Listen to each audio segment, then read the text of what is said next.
वो उल्टा होके चला भी गया।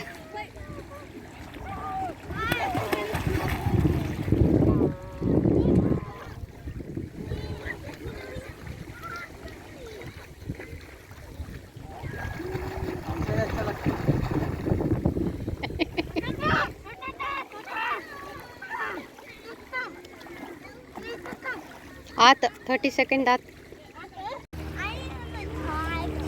Hello.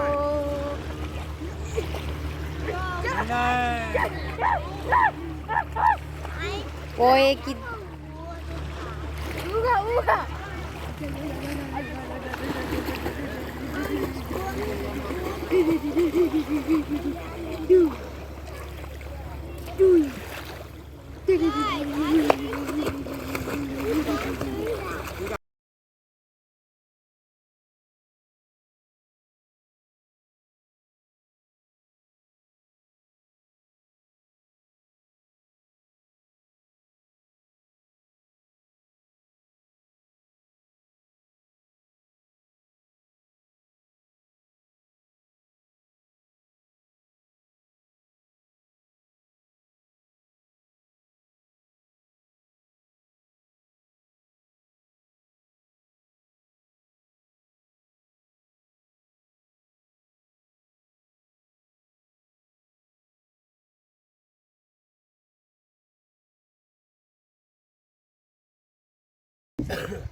Oh, verdreht. Oh, verdreht, warte. Das ist ja richtig rum. Hier, Arm rein. Muss nicht weinen. Arm rein.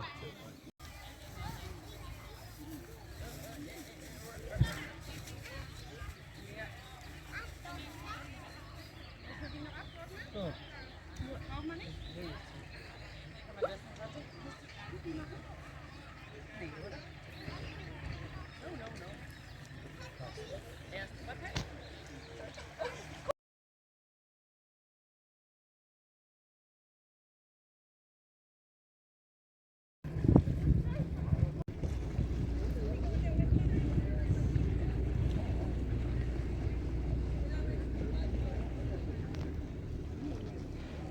ಅಲ್ಲಿ ನೋಡು. ವಾವ್, ನೋಡಿಲ್ಲ. ನೋಡಿ ಝೂಮ್ ಮಾಡ್ತಾರೆ. ಇದು ಕಾಣಿಸ್ಲಿಲ್ಲ ಅಲ್ಲಿ.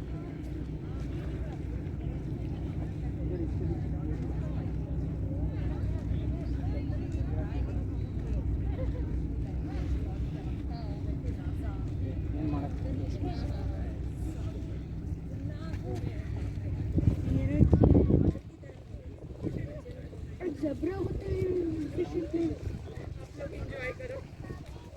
ಇದೆಲ್ಲ ಕಾಣಿಸ್ತಿಲ್ಲ. ವಾವ್, ಇವು ಭಾರಿ ಅವ. ಬರ್ತಿತ್ತು ನಾನು ಶಾರ್ಟ್ಲಿ इन ग्लास बोट नहीं पढ़नी है.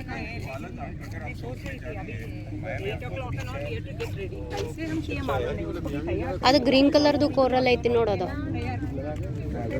ಅಲ್ಲಲ್ಲ, ಟೇಬಲ್ ಗತ್ತೆ ಕೋರಲ್ ಹಚ್ಚೋಣ, ಪ್ರಾಪರ್ ಟೇಬಲ್ ಗತ್ತೆ.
ಬೇಡ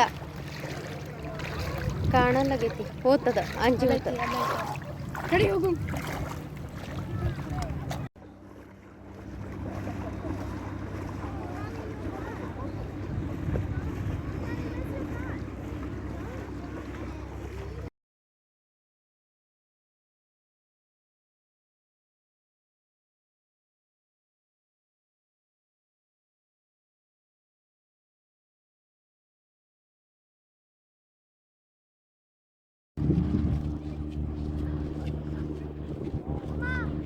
ಹಾ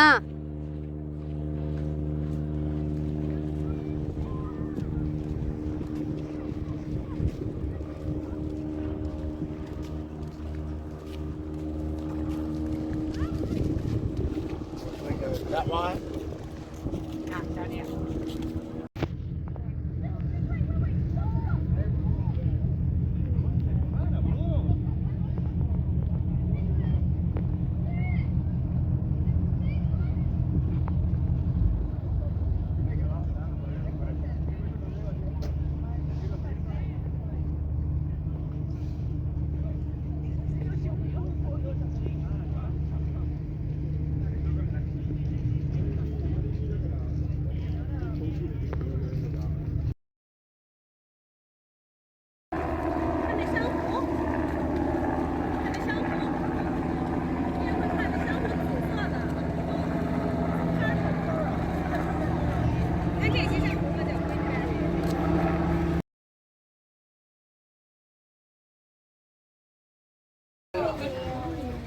I've only seen them actually hit one once, but you do see a lot with the damaged legs. Yeah. There we know.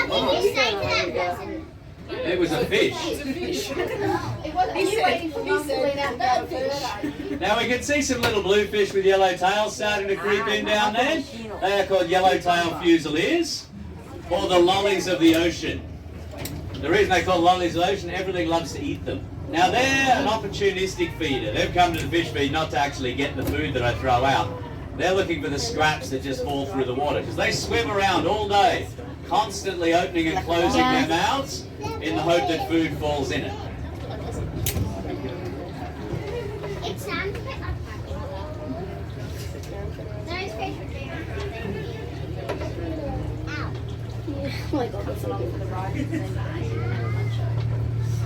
Now we can see the seagrass. They all know what's going on. Yeah.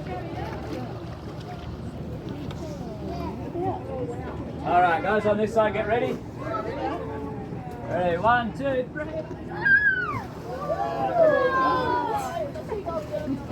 Now those seagulls are living a very dangerous life, folks.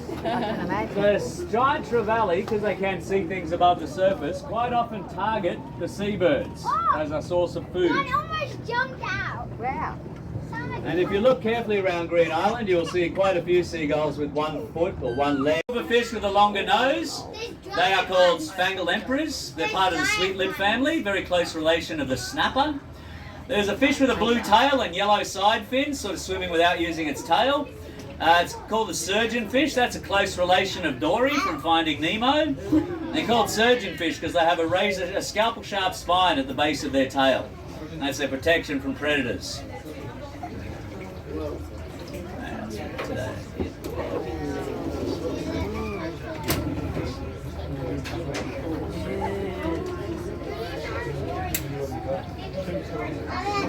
Alright, what I'm going to do, folks, is throw a bit of fish food over the side. Now I need to take my microphone off to do that. I'll start with this side. When they finish their food, I'll do the other side. The best view at the start is out the window. Wow. Okay. Ready, guys? 1, 2, 3. To the world, they harvest them for food. Apparently they taste good. You got one there? Yep. There you go, there is a big one right here coming forward the back, guys. Now, giant clams, they live for 150 to 200 years. Now, there's another one there on that side. Now, those guys, that down there, they are pretty close, they are over 100 years old, those big ones, which you see. Now, when they're young, they used to be able to actually close their shells. But as they get older, These are big ones. the joint down the bottom of the shells, which looks almost exactly like our knee joint, actually gets arthritis, just like humans. And they lose the ability to fully close. Now, we're going to start heading over to our fish feeding spot now, folks. Now, we have a permit to do a fish feed here on the Great Barrier. You do see some blues. There is some pinks, oranges, and so on down there as well. Now, you will see some purples, maybe.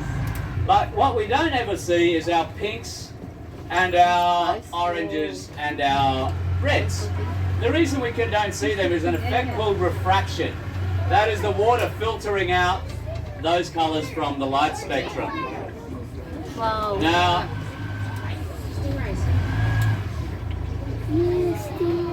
to give you an idea how quickly we lose our reds, if I took that red fire extinguisher from the front of the boat there, down to that coral about 1.5 metres below us, that fire extinguisher would not look red anymore. It would look dark green. Same thing, if I cut my finger down there on that coral, if you're looking at me from the boat, you would see dark green blood coming out of my finger. Call you the Hulk. No, not that I'm an alien, just that refraction takes away those reds. When you see your postcards and pictures of the Great Barrier Reef, what they're generally doing is they'll take those at night and shine bright white lights on the coral in order to get rid of that effect of refraction. Now, some other creatures we'll see on the way around are things like our sea cucumbers, sausage-shaped creatures sitting down in the sand on the bottom. Now, those little sausage-shaped creatures, guys, are the vacuum cleaners of the reef. Extremely important to our environment out here. Now, what they do is they spend the whole day putting sand in their mouth, and they eat any algae growth off that sand and poop out clean white sand at the end. Now, they only have two holes in them, sea cucumbers. They have a mouth and they have a bottom. The mouth is always busy eating sand. So anyone got any guesses where they breathe from? Yep. One of only two animals on Earth that have that lovely streak. Now, if you're over in Asia, you ever see the word bêche de mer on the menu? That is smoked sea cucumber. Now, as we cruise across the sandy areas, look out for those guys. Look out for things like rays. They are the same creature. The difference is their skeleton. The skeleton of the soft coral is about 85% water. Now, when you're looking at the corals, if you want to know what they're called, the common names are very, very easy. If you look at a bit of coral and you think, that looks like the antlers on a deer, it is staghorn coral. If it looks like a big, lumpy brown boulder, it is boulder coral. If it looks like a plate, like that little one we just passed over, it's a plate coral. If it looks like a plate but way bigger, the size of a table, we call them table corals. Now, so you can see, if you look at it, you think it looks like something, very good chance it's the common name is what you think it looks like. I'm not going to try and confuse you with the scientific names. They're about 27 syllables long, and people go to uni for about 5 years to learn those. Now, what coral is a combination of three things. It is a plant, an animal, and a mineral. Now, the animal is called the coral polyp. It is a tiny little microscopic, upside-down, jellyfish-looking creature. Now, as it grows, it does two things. It starts making copies of itself. So 1 becomes 2, 2 becomes 4, 4 becomes 8, and so on. Till each bit of coral we're looking at down there is hundreds, if not thousands, of copies of the original coral polyp. Oh my goodness. Now, the second thing it does is actually leaves behind a skeleton. That's calcium lime, that's the mineral side of things. Now that skeleton is pure white. If you look carefully at our plate and table corals, you can see a white edge running around them. Now, that white edge, folks, is brand new coral. There's an algae that moves into the coral called zooxanthellae, and that algae gives the coral its colour. Now, it is a plant, and like all plants, what are most of them coloured? What colour are most plants? Green. Green and brown, aren't they? Yeah. About 80% of coral is naturally green and brown in colour. Yeah. Excuse me, guys. Season one of the different one. Guys, excuse me.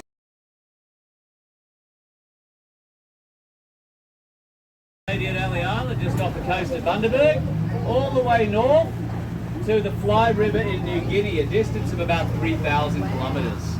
Now, these reefs were formed on what used to be a mountain range, coastal mountain range running up the Queensland coast. So during the last ice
Cairns like Japan.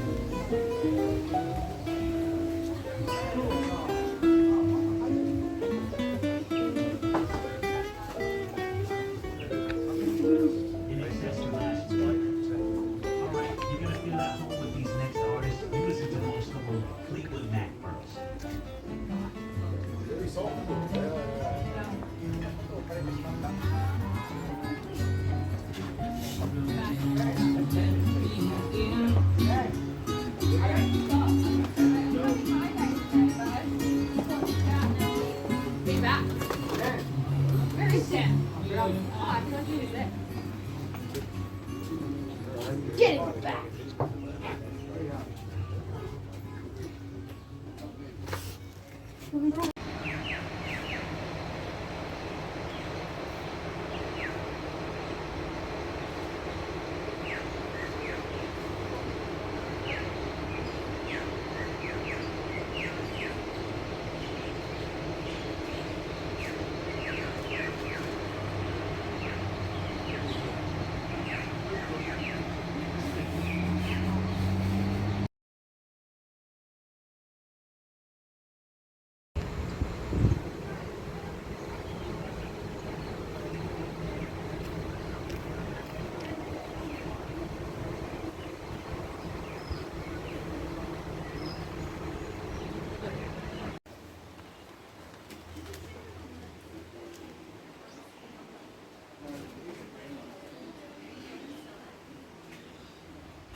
ನನ್ನ ಆಟವನ್ನು ಒಂದು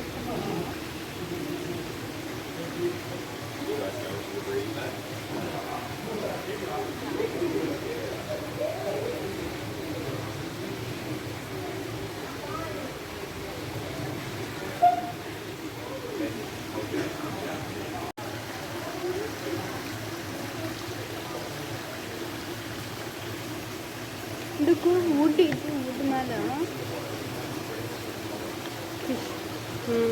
ಅದೇ ನೋಡಂದೆ.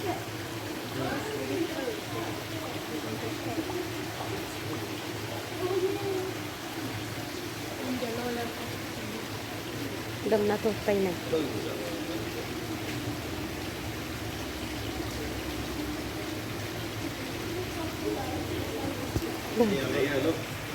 Đâm đâm.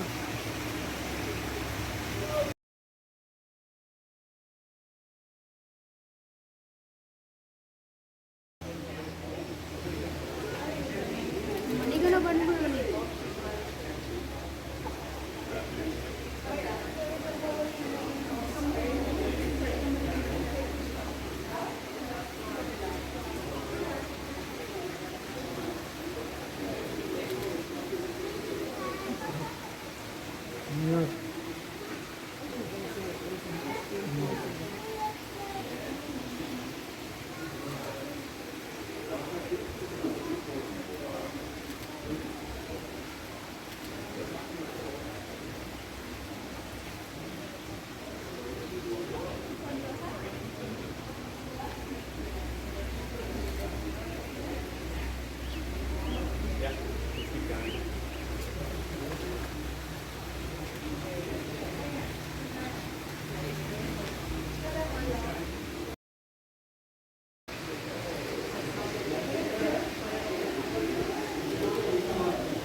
ಇದು ಅನ್ಸ್ಕಿಲ್ಲ ಇದಕ್ಕೆ.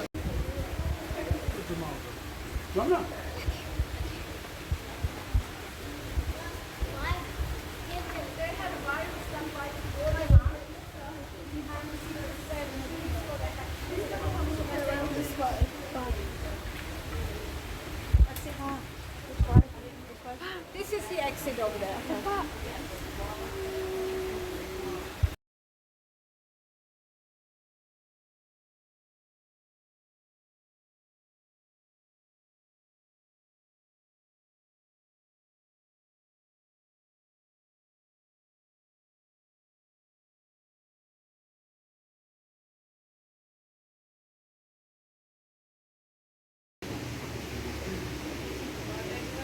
चले गए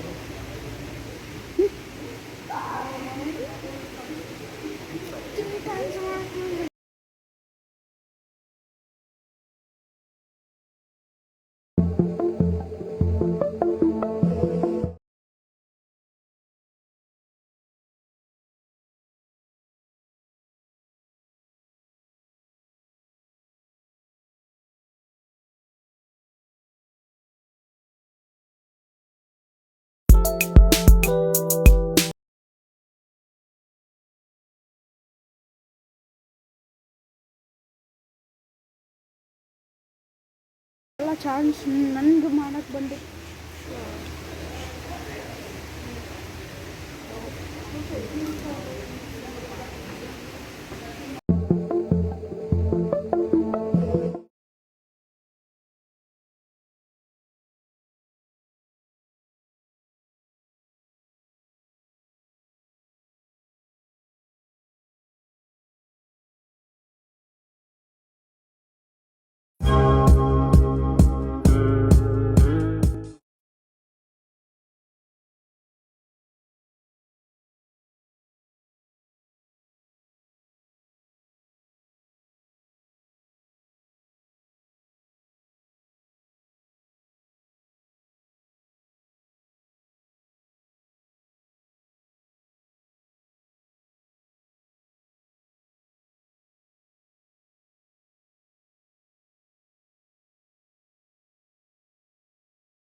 ನೋಡು ನೋಡಲ್ಲ.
ಲೀಪ್ ಅದು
ಅಲ್ಲ ಅಲ್ಲಿ ಅಲ್ಲಿ ಅಲ್ಲಿ ನೋಡಿ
different kind of yellow ones.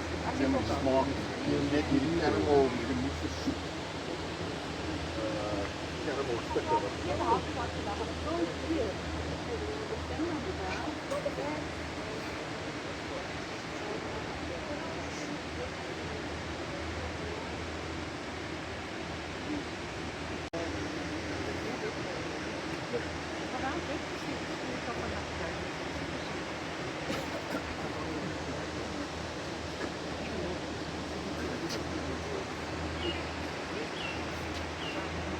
Nee, maar ek sal dit probeer.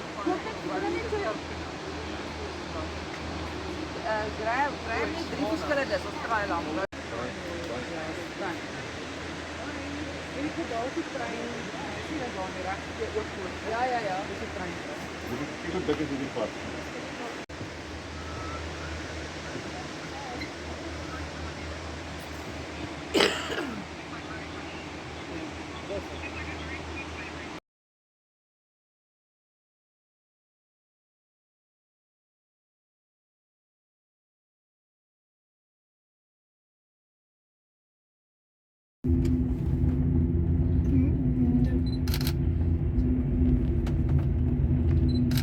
You can hear the waterfall.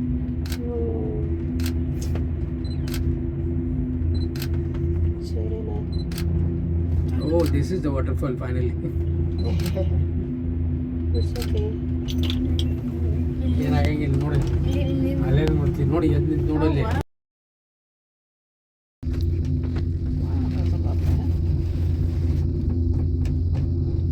It was only that one time. And I can still see that.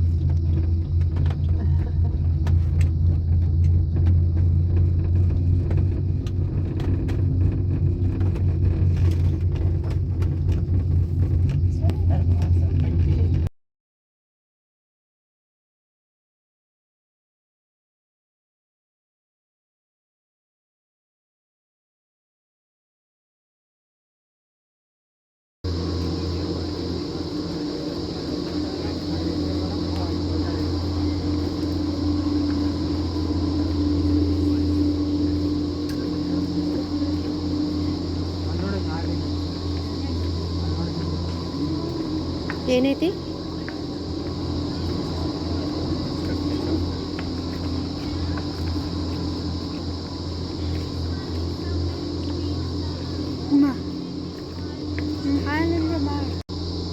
ನಾನು ಅಲ್ಲಿ ನಿಂದ್ರ ಇಲ್ಲಿ ನೋಡದೆ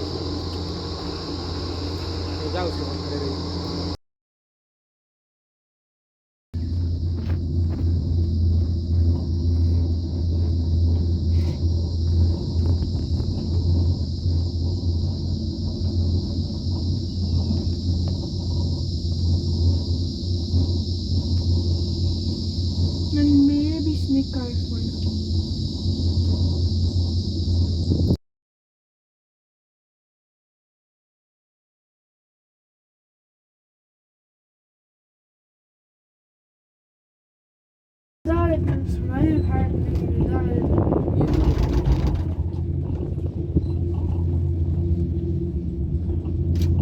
ಇಲ್ಲಿ ನೋಡಲೇ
Good morning, everyone. Thanks for joining us on our flight to Melbourne. My name is Lara, your cabin manager, and I'd like to introduce you to the rest of the team.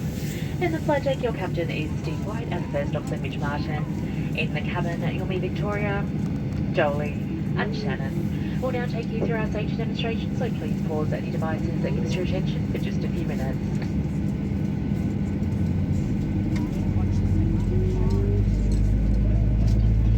Welcome aboard. It's wonderful to have you with us. At Virgin Australia, your health and safety come first, so we appreciate you giving us your attention as we take you through some important information about this flight. Your seatbelt should now be done up low and tight across your hips. To fasten, push the ends together until they click, then pull the strap to tighten. To release, just lift the buckle. When the seatbelt sign is on, your belt should stay on too. And even if the sign is off, we recommend keeping your seatbelt fastened in case of turbulence. If the cabin pressure changes and oxygen is needed, your mask will drop from above you. Immediately pull the mask down to get the oxygen flowing, remove any face covering, then quickly place the oxygen mask over your nose and mouth and slip the strap over your head. And while the bag won't inflate, oxygen will flow. So just breathe normally and remember to fit your mask first before helping others. There's a life jacket under or beside your seat. To fit your life jacket, remove it from the bag and slip it over your head. Pass the strap around your waist, clip together, then pull the strap to tighten. Once you're outside the aircraft, pull down on the red toggles to inflate, and for more air, blow into the mouthpieces.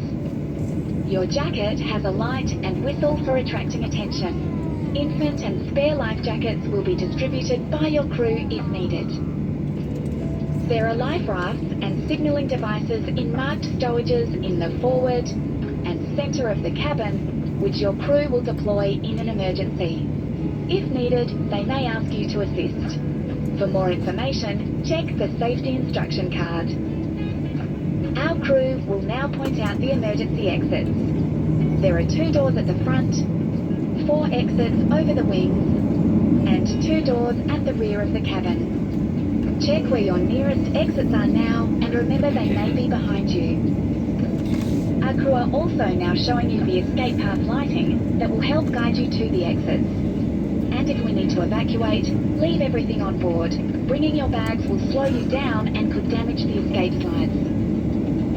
To find out the brace positions and other important safety information, check the safety instruction card in your seat pocket. Smoking, vaping and the use of e-cigarettes isn't allowed on board. This includes in the toilets, which have smoke detectors and alarms. You may continue using your handheld devices as long as you have switched them to flight mode. Anything larger than handheld will need to be put away. And if you lose your device in your seat, don't move the seat. Just sit tight and ask your crew for assistance. Finally, make sure your seat is upright, window blinds are open, tray tables put away, and all bags are under the seat in front of you. If your seat has a leg rest or device holder, ensure they are stowed and all devices are unplugged. The crew is here to make your flight safe, so please follow their instructions as well as all illuminated information signs. Now, as we get ready for takeoff, please relax and have a wonderful flight.